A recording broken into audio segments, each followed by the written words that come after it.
భద్రాద్రి కొత్తగూడెం జిల్లా గుండాల మండలం యాపలగడ్డలో సమ్మక్క భర్త పగడిద్దరాజు జాతర ఘనంగా జరుగుతోంది. ఆదివాసీ సాంప్రదాయాలతో సందడిగా సాగుతోంది. స్థానిక గలాపగుట్ట నుంచి పగడిద్దరాజును సాంప్రదాయ రీతిలో గద్దె వరకు తీసుకొచ్చారు. గద్దె వద్దకు తీసుకొచ్చాక నృత్యాలు చేస్తూ పగడిద్దరాజుకు ప్రత్యేక పూజలు చేశారు. గర్భగుడి వద్ద ఆభరణాలకు శివసత్తులకు ప్రత్యేక పూజలు చేశారు. నిన్న ఉదయం నుంచి భక్తులు మొక్కులు చెల్లించుకున్నారు.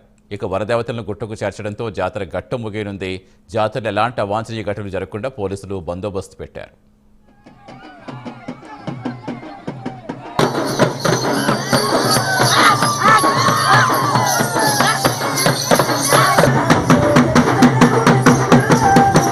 ప్రతి సంవత్సరం కూడా మేము భద్రాద్రి కొత్తగూడెం జిల్లా గుండాల మండలం యాపలగడ్డ గ్రామంలో అరే వంశీయులు అందరం కూడా ప్రతి సంవత్సరం మాఘమాసంలో మేడారంలో సమ్మక్క జాతర అయిన తర్వాత మార్చి మొదటి వారంలో ప్రతి సంవత్సరం కూడా మేము అరే వంశీయులు అందరం కూడా రుసుమేసుకొని మా జాతరని మా ఆదివాసీ సాంప్రదాయ పద్ధతిలో ప్రతి సంవత్సరం కూడా నిర్వహిస్తామున్నాము.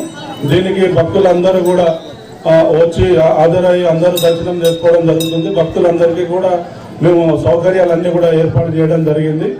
ఇలాగే మేము ఈ ప్రభుత్వంలో కూడా మా మంత్రి సీతక్క గారి దృష్టికి తీసుకెళ్లి ఆదివాసీ ఇలవేల్పులు ఎన్నైతే ఉన్నాయో అన్ని జాతరలకి కూడా ప్రతి సంవత్సరం జాతరలు జరిగే విధంగా ఫండ్ ఇవ్వాలనేది మంత్రి దృష్టి గారికి కూడా మంత్రి ద్వారా ముఖ్యమంత్రి దృష్టికి కూడా తీసుకుపోవడం జరిగింది. వచ్చే సంవత్సరం నుంచి అన్ని ఆదివాసీ ఇలవేల్పులకు కనీసం 3 లక్షల నుంచి 5 లక్షల వరకు ఫండ్ ఏర్పాటు చేస్తే ఆదివాసీ సంప్రదాయాలను డెవలప్ చేసినట్టు అవుతుంది. కాబట్టి దాన్ని మంత్రి గారి దృష్టికి తీసుకువెళ్ళి ముఖ్యమంత్రి దృష్టిలో కూడా తీసుకుపోవడం జరిగింది. ఇలాంటి